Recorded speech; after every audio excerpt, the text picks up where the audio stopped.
Good morning, everybody. It's great to see you today. Appreciate you being here for this Bible study period. We're in the book of Hebrews on Sunday morning, and we are in chapter 4. Hebrews chapter 4 is where we continue our discussion from last week. I'll probably just completely wear you out and bore you to death reminding you about our overall purpose or premise of the book of Hebrews, written to Jews who had converted to Christ but were tempted to go back into Judaism and give up on Christianity. That's the general premise of the whole book. And so the author of the book of Hebrews, be it Paul or whoever, we can't say for certain, we've talked about that, but the author obviously was very well informed about Old Testament things, law of Moses principles. Of course, we believe he was writing by inspiration as well, but he does a masterful job of comparing Christ to anything else, really, but specifically comparing Christ to anything under the law of Moses. Serving God through Jesus Christ is a far superior system. And so his argument is, principally, if you go back under the law of Moses, you'd be going back into an inferior system. You'd be giving up what is better. To try and draw an analogy, it'd be like us saying, I'm kind of tired of cars with internal combustion engines. I'd much prefer to go back to horse and buggy days. Well, somebody say, you got to be out of your mind. That doesn't make any sense at all. Surely you don't mean that. But that's sort of the idea that the Hebrew writer is presenting. You can't be serious. You can't really think that you would prefer serving God under the law of Moses versus serving God through Jesus Christ. So that's the premise of the book. Okay, in chapter 4, we were talking last week. In the first half of the book, he had made reference to some Old Testament concepts, some allusions to Old Testament accounts, suggesting the idea of rest. God's rest from his creative work, the Sabbath rest under the law of Moses. He says in verse 9, there remaineth therefore a rest to the people of God. For he that has entered into his rest, he also has ceased from his own works as God did from his work. So in other words, just as throughout Old Testament times there was the notion of rest, God resting from his labors of creation, God instructing the children of Israel to rest on the Sabbath day, there's a rest for us as well to be attained eternally in heaven. And so he says in verse 11, let us labor therefore to enter into that rest, lest any man fall after the same example of unbelief. He had mentioned how the Israelites who doubted God and his ability to take them into the promised land didn't get to go. And they wandered in the wilderness and died in the wilderness during a 40-year period. That's the example. He says, let's don't imitate them. Let's don't be like them and doubt the promises of God. Let's don't quit. Let's don't give up.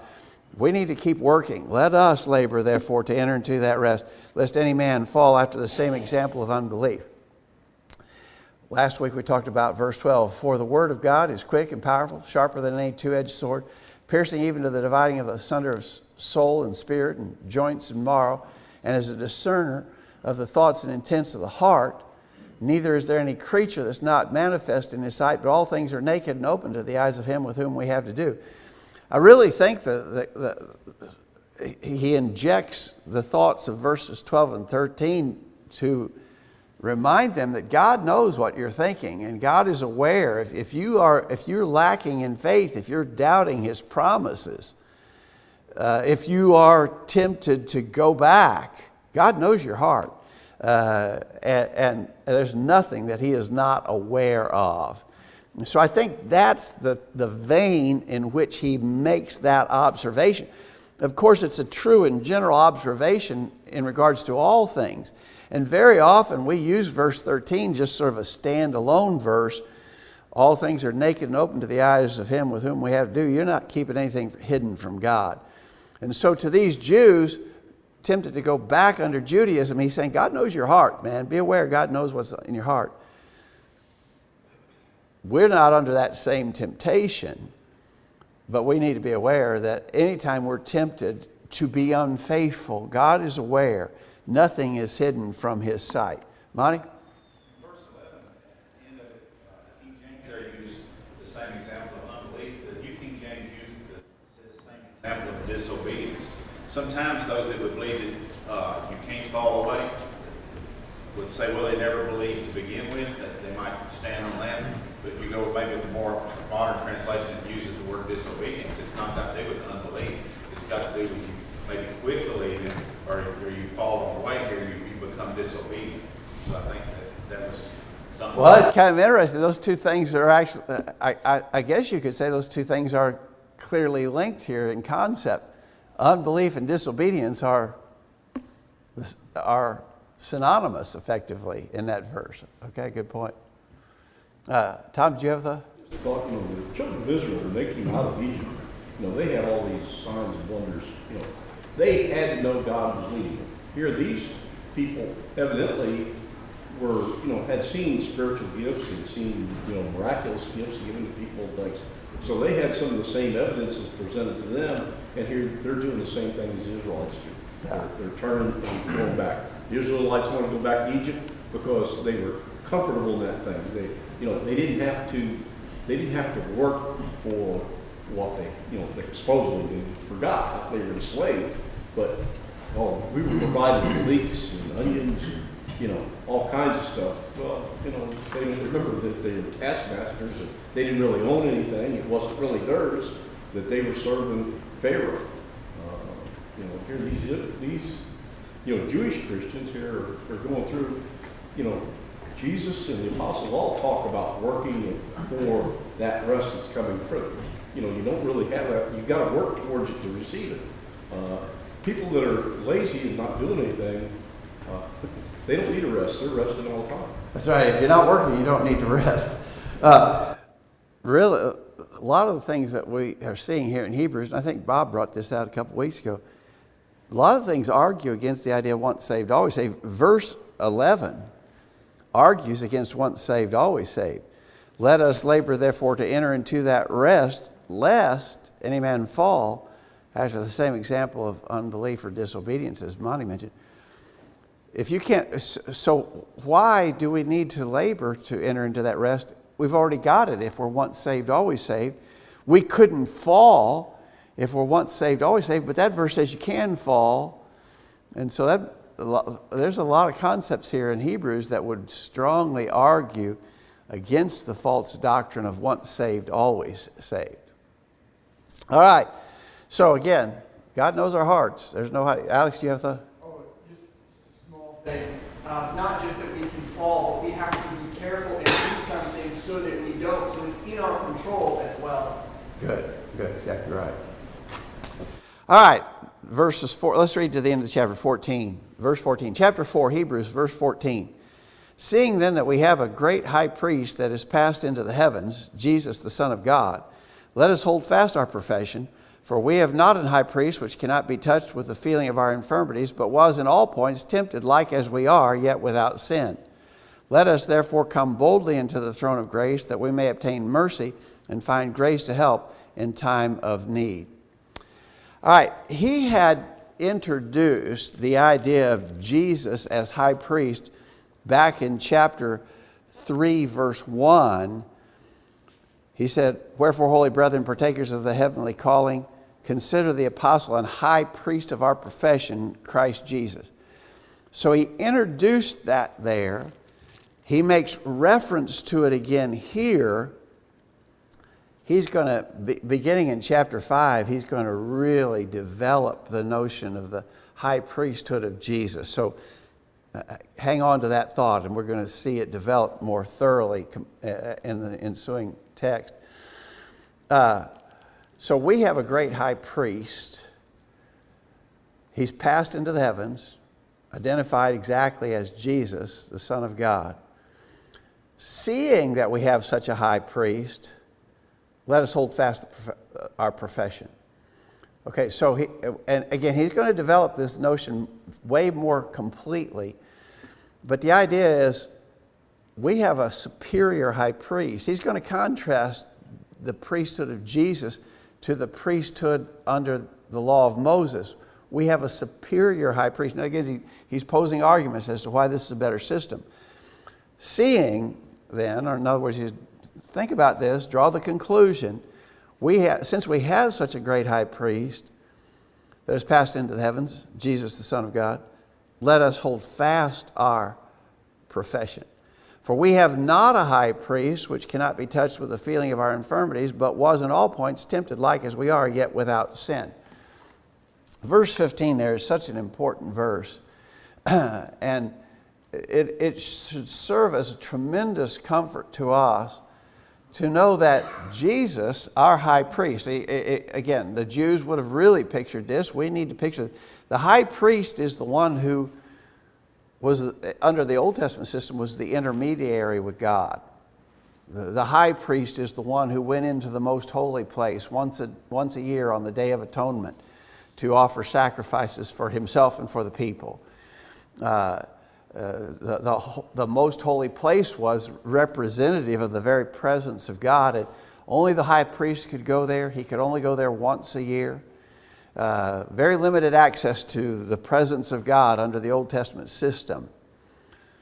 But the high priest was the one who did that. The high priest was the one who made that approach to God for the people. They understood that. Well, Jesus is our high priest, so the approach to God is made through our high priest, who is Jesus. But he doesn't go just into the figurative presence of God in the tabernacle or temple in the most holy place. That's what the Old Testament high priest did. He just went into the figurative location of God in the most holy place. Jesus has passed into the heaven. Jesus is actually with God. And so who would you rather have as a high priest? A fellow who only can go once a year and can only go to a figurative location that represented the presence of God? Or would you rather have a high priest who is actually in heaven with God continuously? Which would you rather?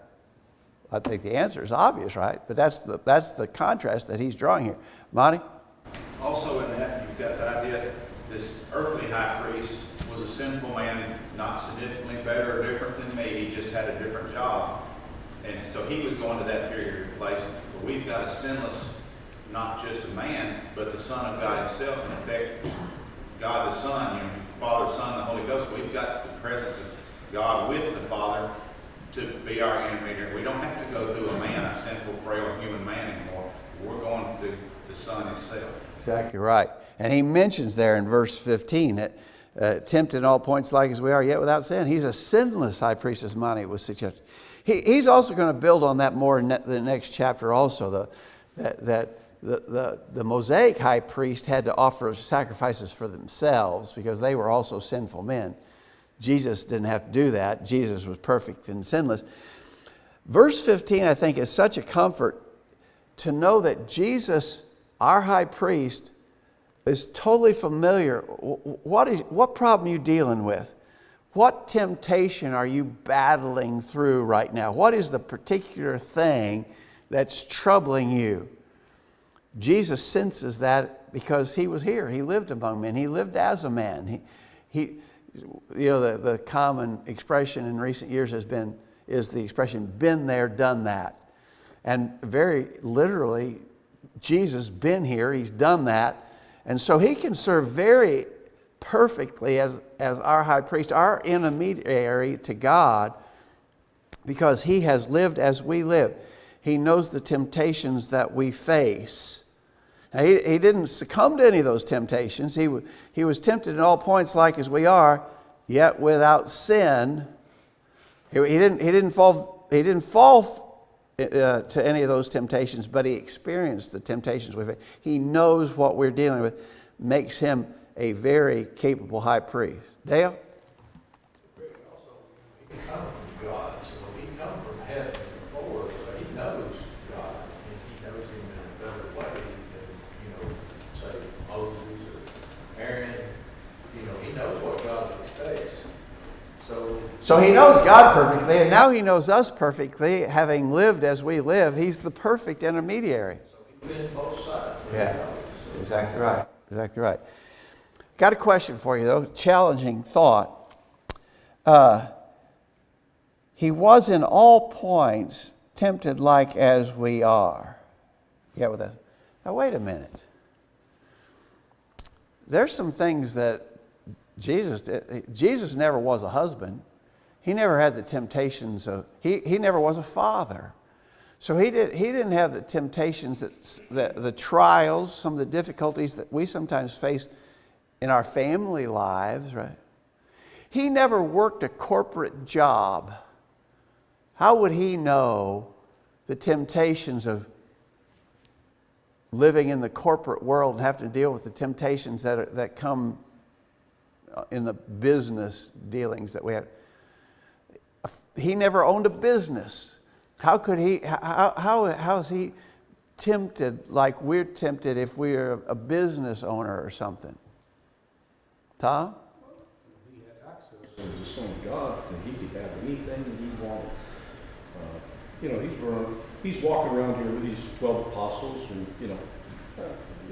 really, why should we just be walking here with our sandals? So let me just call up some chariots and horses, and we'll ride every place we go.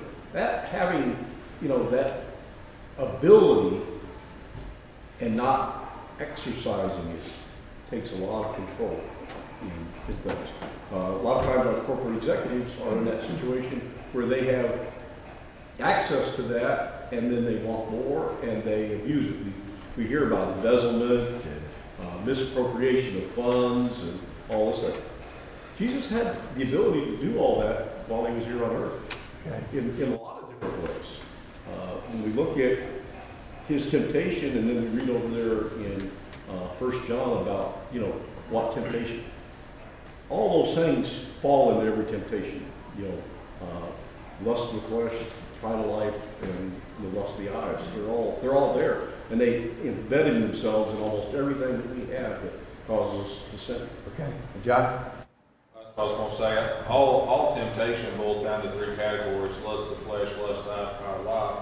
And when Jesus was tempted by the devil, he was tempted in all those points, like as we are today. I think that's right. Mike? Well, he created all things. Nothing was made that he didn't already make, and he created business. He created pleasure. He created everything, so he already knows everything about it. Okay. All right. So in the sense that he was creator, he has perfect knowledge of all things. I think that's right. Any other thoughts? Monty, do you have a thought? Anybody? I think that's the idea. I mean, obviously, every man's and woman's life is unique. And so the things that I've been tempted with are not the same things you've been tempted with, and vice versa. But as we said, all temptations are in the same broad general categories. And so I think that's the sense of this statement. Obviously, Jesus was never tempted to break the speed limit on the interstate highway. So how could you say he's tempted in every point like as I am? Well, he was tempted in regards to obeying civil law. So I mean, you have to understand. You have to take that statement in its obviously intended meaning. He experienced all the broad categories of temptation that we do, all the ways that Satan approaches us to tempt us. Jesus was tempted in those ways. Right, Tom? Like we just think, he was just tempted there when, he went into the wilderness for 40 days and Satan came to him and tempted him. But when you read the last part of that, Satan just left him for a season. Luke says he left him for a season. So, they're continuous things. Even up to his point of death, he was tempted. you know. Sure. They're beating him. You know, he had the power to stop it and to call on angels to come and rescue him. You know, he could have called up armies to fight, all kinds of things. Yeah, exactly right. 1 Peter 2:22, speaking of Jesus, says, who did no sin, neither was guile found in his mouth, who when he was reviled not again, when he suffered, he threatened not, but committed himself to him that judgeth righteously. So, again, very important for us to know that our Savior was tempted as we are tempted and was sinless. If he committed even one sin, then he falls short of being the perfect sacrifice that we need. So it's extremely important for us to believe that he did experience temptation and that he dealt with it flawlessly without sin. A number of years ago, it was sort of a preacher squabble. I suppose I'd have to categorize it at this point as a preacher squabble, dealing with how did Jesus deal with temptation. And the point had been made. I think it's a fair point. You know, so do you have to sin? In other words, do you have to sin? Is it beyond your power to resist sin? I think the answer to that's no. We don't have to sin. We choose to sin. It's pretty endemic. It's all around, and unfortunately, we have all failed. Romans 3:23 says so. All have sinned and come short of the glory of God.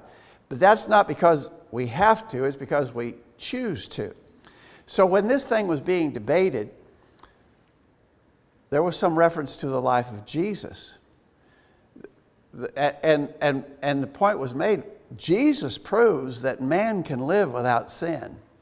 Jesus did it. He lived as a man without sin. And so we can't use the excuse we have to sin. Jesus proves that a man can live without sin. Unfortunately, the reality is we choose to sin. Well, when that point was made that Jesus proves that we can live without sin, there were some who countered that by saying, oh, well, no. You can't use Jesus as an example because Jesus had a unique, the one preacher said he had an edge. He had a unique edge that we don't enjoy as the Son of God. And so you can't really use Jesus as an example because he wasn't the same as us. This verse is saying he is the same as us in this regard. And personally, for me, it really would diminish my concept of a Savior tremendously if I didn't know what this verse says. This verse says he faced temptation as we do, yet without sin. He didn't exercise any divine power to resist sin. I think he could have, but he didn't. He resisted sin in the same way we do. You go back to Matthew 4 where Jesus was tempted of Satan. How did he resist those temptations? 3 times. Every time he quoted Scripture. He drew strength from the revealed Word of God. He did the same thing that we're capable of doing, if we will. Now, we don't always do it. We fall short for sure. But this verse very, I think, importantly stresses Jesus lived our experience. Jesus knows what we deal with. Dale? Just thinking about something there. You know, you said, started out saying, well, Jesus didn't know his own business. But when you think about him going out fishing with the apostles, they were fishermen, and this was their livelihood. They depended on catching fish probably to feed their families and other families. So Jesus was there when they weren't catching fish, and he seen their disappointment, their heart. My kid is going to starve. He felt that, I think. So when he told them, you know, you're just throwing nets on the other side, and then when they just loaded the boat. So I think in a way, really, he knew their disappointment, their, heartfelt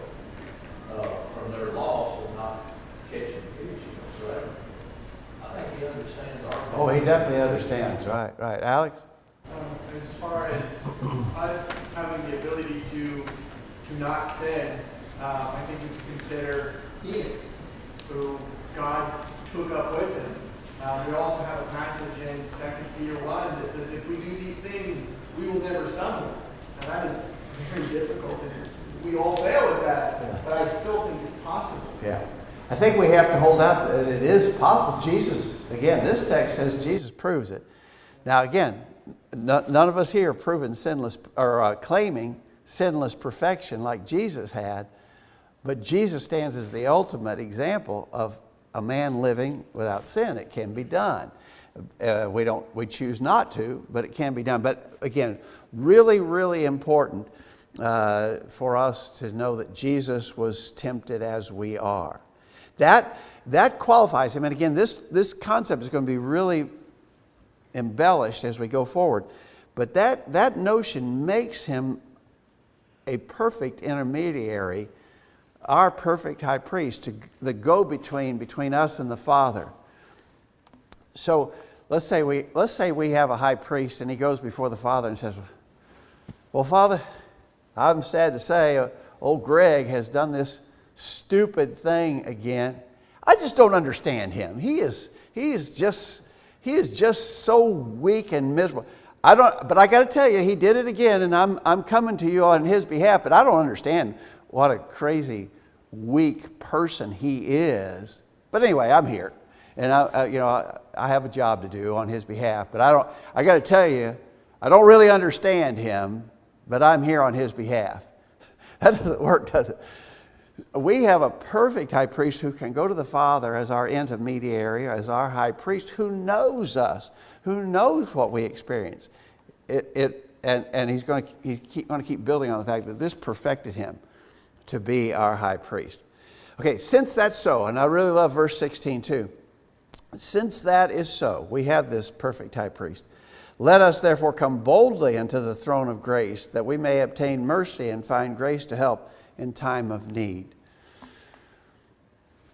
And we've talked about this in the past, but I just am so impressed with the idea that we have an open invitation to come before, notice, to come before the throne of grace. We have an open invitation to come before God's very throne with our mediator, Jesus Christ, at His right hand. Remember, we've drawn this parallel before, back in, and I'm sure it's that way in places in the world today that are ruled by monarchs or dictators or tyrants. But it was typical that you could not come before the king uninvited. And the classic example of that is Esther in the Old Testament. Remember when Mordecai came to her and said, "You have got to go speak to the king on our behalf," because the evil Haman had devised a scheme to basically exterminate the Jews. And Esther, of course, was a Jew, unknowns to the king, but she was a Jew. And so Mordecai went to Esther and said, "You have got to go to the king on our behalf." And she said, "I haven't been invited. I haven't been invited." And so if you come before the king and if he doesn't hold out his scepter to welcome you into his presence, he has guards all around here who just quickly take your head off, literally. And Esther said, "I haven't been invited." Well, Mordecai said, "Well, you do what you make your decision. God will bring deliverance one way or another. But it may be that you are in this position for such a time as this." Remember that expression, for such a time as this. And so Esther said, "Well, pray for me for 3 days and I'll go." And so she went. And the king received her, but there was some doubt even in her mind as the queen. Will the king let me come into his presence uninvited? That's very rare and not normal. But in this case, we have free and open access to the throne of God through our high priest, Jesus Christ, which is amazing, absolutely amazing. We talk a lot about prayer and using the ability that we have to pray to God? I mean, when you think about this open door that we have, and then maybe that we too often take that for granted and don't use prayer as frequently and powerfully as we can and should, we need to really, think about that. Dale? Very too, when you think about a high priest of Christ is, him knowing every hair in our body, him reading our mind and knowing what we need before we even ask it to. You ever thought about back in the high priest, when Aaron would go into that most holy place, you think he ever forgot something to say or ask for somebody? More likely he did, I get here to do announcements and I always forget something, even though you may have it wrote down. Makes you think, but Christ didn't forget nothing. He knew what we did. So, yeah, I think the point you're making there is a good one, that any high priest, Aaron or the ones who followed him, were imperfect in their work. They were imperfect people and even imperfect in their work of high priest. Yeah. Jesus is not. Good point. Other thoughts or comments here? All right, I really believe verses 14 and 15 there are so important. Again, I believe they're important to us. So someone said, well, why should we even study the book of Hebrews? Because it was written to those Jewish Christians of the first century who were under a temptation that we don't even face now. We're not tempted to go back under Judaism. So why would we even bother to read or study the book of Hebrews? Because it's really not applicable to our case. Well, it is, isn't it? Bob? We have religious people today that are taking some form of the Old Testament, like the Seventh-day Adventists and so forth, that claim that the Mosaic law is still enforced. Yeah. Yeah, there's some people who would like to at least hold on to parts of that old system. You're exactly right. Tom? And just in other things, we have a tendency to want to go back to what we feel comfortable with. If we come out of, denominationalism or something like that, and become converted, and then those things tend to want to draw us back. And even though knowledge tells us sometimes our experiences or what we think were good things want to draw us back. Sometimes we compromise. We've seen whole churches go through and turn away from following what the scriptures have to say to follow a principle that is popular in the world. Right, exactly right. Dan? So in verse 14 talks about, uses the word confession in verse 14, and Strong says that confession is an agreement. Our agreement is with what's in the New Testament. Agreement's not within the Old Testament. Okay. Because if we're taking that stance, go ahead.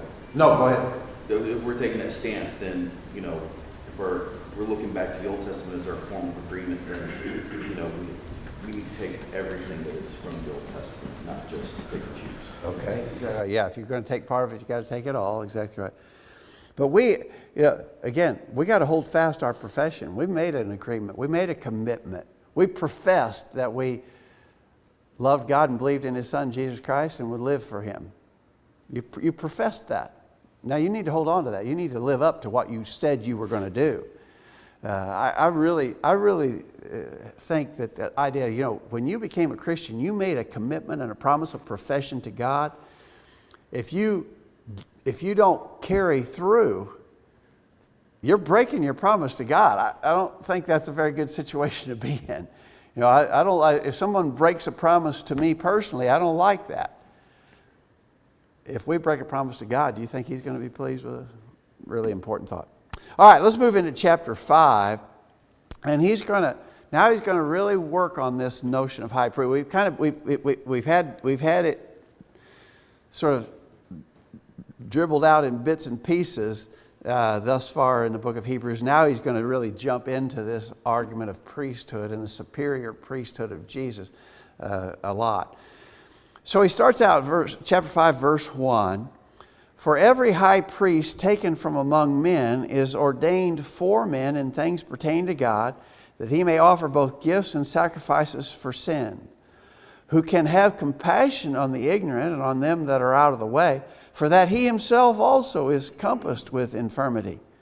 And by reason hereof he ought, as for the people, so also for himself, to offer for sins. And no man taketh this honor unto himself, but he that is called of God, as was Aaron. Okay, so stop there for a minute. So first part of this argument is going to be reminded. Of course, these Jews would have been very well familiar with this, but we know about it too. Be reminded about how it was concerning those high priests back under the law of Moses. And so he is taken from among men. So obviously the high priest was a man himself, right? He was taken from among men, ordained for men in things pertaining. In other words, he was taken from men. He worked on behalf of men to offer gifts and sacrifices for sin. He can have compassion, verse 2, on the ignorant and them that are out of the way, because he himself also is a sinner. He is compassed with infirmity.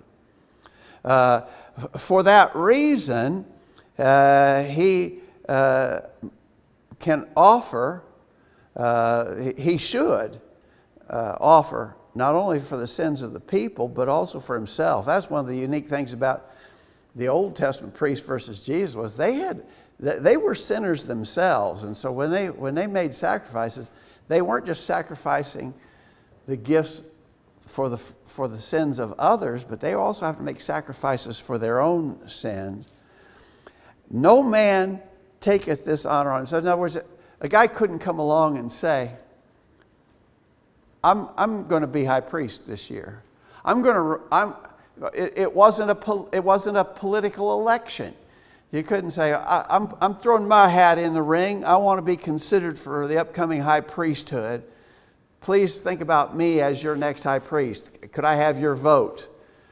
It wasn't like that. No man taketh this honor unto himself, but he that is called, as was Aaron. We know that to be a high priest was a very unique qualifying lineage. The high priest, a lot of times we oversimplify the idea of priesthood under the Old Testament system, that the high priest had to be of the tribe of Levi. Well, they certainly had to be of the tribe of Levi, but it was far more narrowly qualified than that. They had to be a descendant of Aaron. And the high priest actually had to be the patriarch of the Aaronic lineage as the generations passed on. In other words, this guy didn't run for office. He didn't nominate himself or suggest himself for the role. He came to that position by inheritance, specified by God. God had set forth the rules of priesthood and high priesthood. Those, in other words, you didn't just decide to do. So what do you want to be when you grow up? Oh, I think I'll be high priest. No, you couldn't do that. Nobody could do that. You had to qualify by ancestry to be a priest, and in particular to be a high priest subsequent to Aaron. So you don't take that job on yourself. Tom? It's interesting. As he builds this argument, he's presenting Christ as a high priest. But these people reading it are starting, Christ can't be a high priest. He's not that descendant of Mary. He said that. And then he's going to go through here later on, he's going to go through and describe that argument, why Christ. He's going to agree. He's going to basically agree. Jesus couldn't be a high priest under the law of Moses. He's going to agree to that. Exactly right. Alex?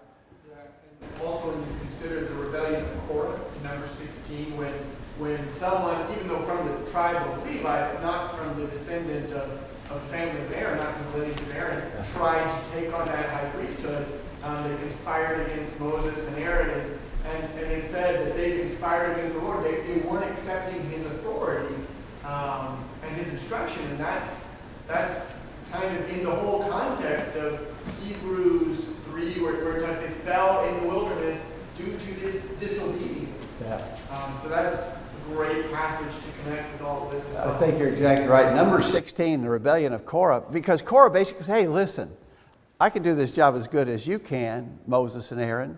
why do you take this? Why do you think you're unique to this job? There's a number of us who could do as good as you're doing or better. Yeah, we're all holy people. And God gave the answer to that emphatically, didn't he? Exactly right. All right, so you can't take that job on yourself. It has to be appointed by God. All right, so again, get the point. The first 4 verses, he said, now concerning we all know, basically, if I was going to paraphrase this, he said, as you well know, concerning high priest, that he has to be a man taken from among men to offer sacrifices for men, including himself, because he himself is a sinner, and he can't appoint himself to a job. It has to be God who appoints him. So let's read then about Jesus. Verse 5. So also Christ glorified not himself to be made an high priest, but he that said unto him, Thou art my son, today have I begotten thee. As he saith also in another place, Thou art a priest forever after the order of Melchizedek, who in the days of his flesh, when he had offered up prayers and supplications with strong crying and tears unto him that was able to save him from death, and was heard in that he feared, though he were a son, yet learned he obedience by the things which he suffered, and being made perfect, he became the author of eternal salvation unto all them that obey him, called of God a high priest after the order of Melchizedek. All right, so in the case of Jesus, as he had just said, under Moses, you couldn't make yourself, you couldn't take the high priesthood on yourself. It had to be ordained or given by God. And verse 5, he said, and that's the way it is with Jesus too. Christ glorified, just as an Old Testament high priest could not take that job on himself, Christ didn't take this on himself. Christ glorified not himself to be made a high priest, but he that said unto him, Thou art my son, today have I begotten thee. So he said, in other words, he's saying Jesus is appointed by God. Jesus didn't appoint himself to this job. God appointed him to this job. Who was it that said, Thou art my son, today have I begotten thee? The Father did, right? That's quoting from Psalm 2, verse 7. That had been referenced earlier here in the book of Hebrews, chapter 1, verse 5. Thou art my son, today have I begotten thee. So that's clearly the Father talking about Jesus, the Son. Jesus himself referenced that in John 8, verse 54. So that's a very important statement. Thou art my son, today have I begotten thee. He also said in another place, Thou art a priest forever after the order of Melchizedek. Okay, so he introduces Melchizedek into this whole scenario. He's going to really talk about that a good bit more, so just hold on to that for right now. He's a priest forever after the order of Melchizedek. For right now, we'll talk more about Melchizedek coming up, but for right now, notice he's not claiming Jesus is a high priest after the order of Aaron. He didn't say that. He's not, because we know he's not. We know he's not qualified to be a priest after the order of Aaron. He couldn't be a priest after the order of Aaron. He's a priest after the order of Melchizedek. We'll talk more about it. Hang on to Melchizedek. So, he's going to say, we're just out of time, but he's going to say, I think he particularly talks about Jesus in the garden. You know, in the days of his flesh when he'd offer up prayers and supplications with strong crying and tears, and him that was able to save him from death was heard in that he feared. You know, probably one of the most poignant moments in the whole life of Jesus there in the Garden of Gethsemane when he's praying about what's about to happen to him. He's going to say that all of this perfected him to be our ultimate high priest. We'll have to pick that up next time. Thanks, everybody.